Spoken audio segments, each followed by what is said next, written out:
पूरा बुझू बाकी भाई ना 1 2 3 एंड एक्शन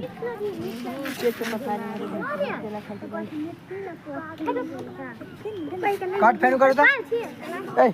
साइड तो पूछी ला फेन उठ फेन जाओ हट हट हट हट आगे जो आगे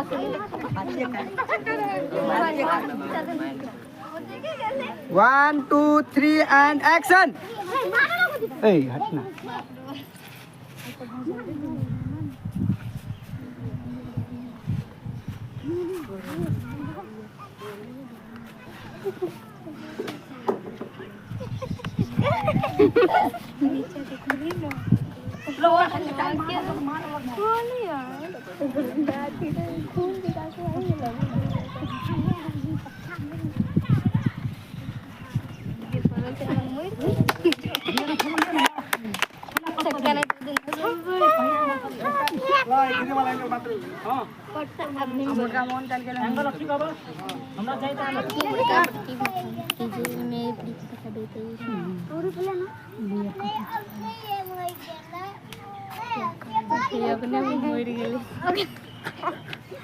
भाई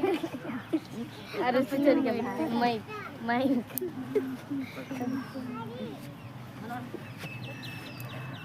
अभी हम देख लिए